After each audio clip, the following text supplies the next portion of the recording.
Just because you're over 60 doesn't mean passion has to die. In fact, many seniors report deeper intimacy and emotional connection than ever before. But here's the twist.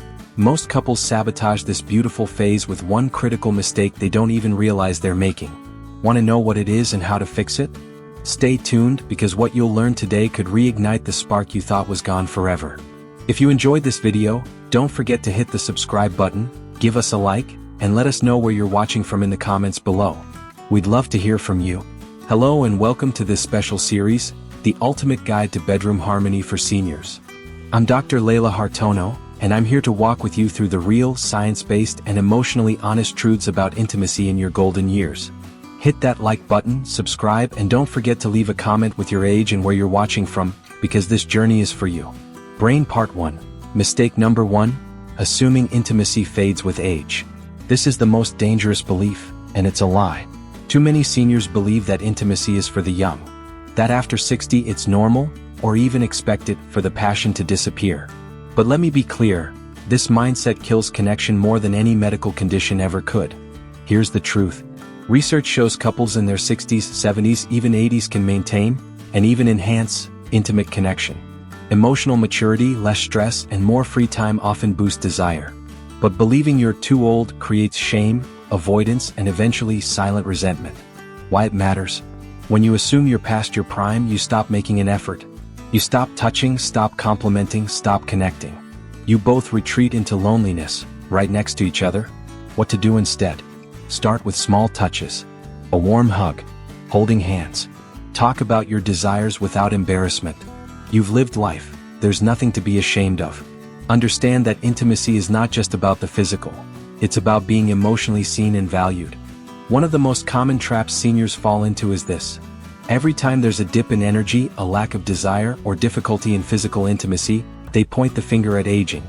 I'm just getting old. This is normal at my age. But what if I told you that many of those issues aren't due to age, but lifestyle? Here's what the science says. A sedentary life, poor sleep, dehydration, and processed foods have a direct link to decreased libido and stamina. Conditions like diabetes, high blood pressure, and obesity often interfere with intimacy, but they're not inevitable. They're manageable. Medications for chronic illnesses may also reduce libido, but with proper consultation, many alternatives exist. Light bulb, let's shift the mindset. Age is not the enemy. Inactivity is. Neglect is. Giving up is. Your body changes, yes, but that doesn't mean it's broken. You just need to adapt. What can you do? Move your body daily. A walk around the block, gentle yoga, or water aerobics. Eat real food, fresh vegetables, lean protein, and lots of water. Review your medications with your doctor. Some can be adjusted or replaced.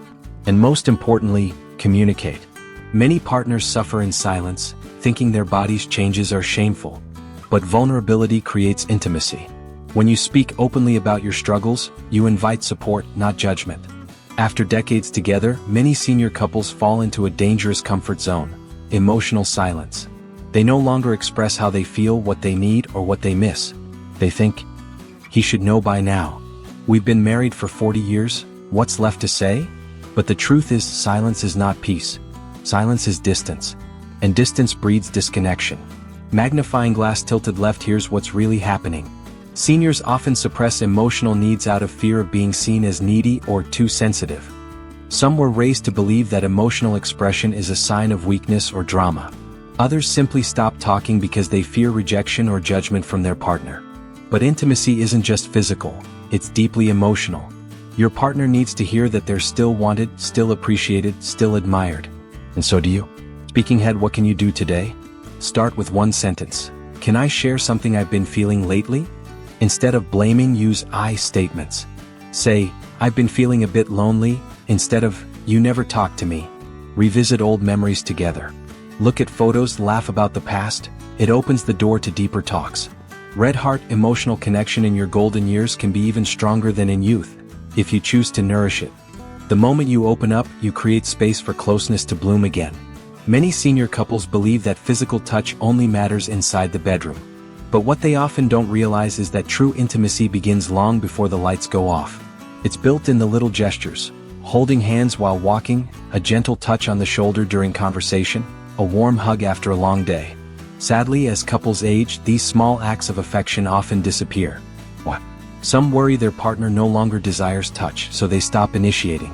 Others fear being too much or misinterpret it, so they hold back.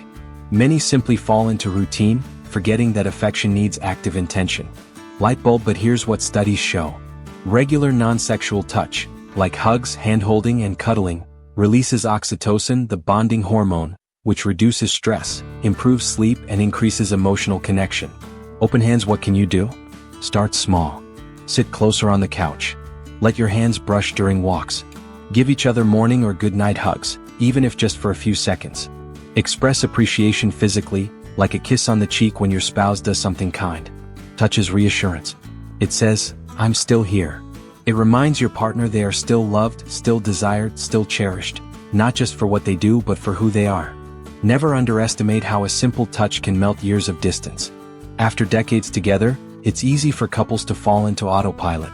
Wake up. Talk about bills. Watch TV. Sleep. Repeat. At first, this routine feels safe, predictable. But over time, predictability becomes emotional dryness. And this silently kills the romance. Many seniors believe that adventure and excitement belong only to the young. That dates, surprises, and spontaneous affection no longer fit into their phase of life. But that mindset is the real mistake. Speech balloon, here's the truth. Romance doesn't have an age limit. What it does require is effort and curiosity. The same energy you once used to court your partner, you still have access to it. It just needs to be reawakened. Fire how to revive romance, even after 30, 40, or 50 years together. Plan a date night once a week, even if it's just at home with candles and music. Write each other notes. Hide one in a drawer. Leave one by the pillow. Words still matter. Try something new together. A dance class, cooking a new dish, a weekend trip, or even reading a book aloud before bed. Remember, romance isn't about big gestures. It's about intentional presence. It's about reminding each other day by day, you still matter to me. The couples who thrive in their later years aren't the ones who never struggle, but the ones who keep choosing each other again and again. Party popper final reflection. You've now learned 5 of the most common mistakes that sabotage intimacy in senior relationships.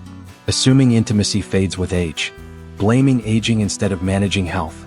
Keeping quiet about emotional needs. Neglecting physical affection. Letting routine kill romance. Glowing star, but awareness is power. Now that you know you can grow, this is your time. Not to wither, but to bloom. Thank you so much for joining me on this journey through the ultimate guide to bedroom harmony for seniors. 10 things you must avoid. If you've stayed with me from part 1 all the way to this final episode, congratulations.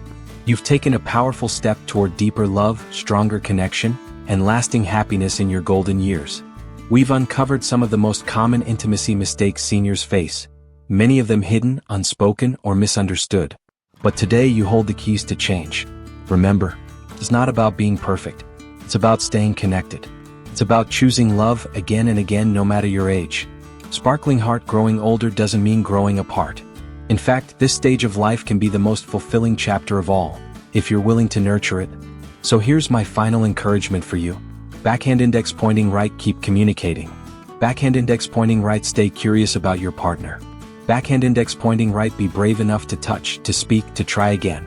Because no matter your wrinkles, your routine, or your past, you are still worthy of love, closeness, and joy. If this series brought you insight or inspiration, please like this video, leave a comment with your thoughts or experiences, and don't forget to subscribe for more content on senior health, relationships, and well-being. And finally, from one heart to another, thank you for watching, thank you for caring, and thank you for choosing love. I'm Dr. Layla Hartono. Until next time, stay healthy, stay connected, and never stop loving.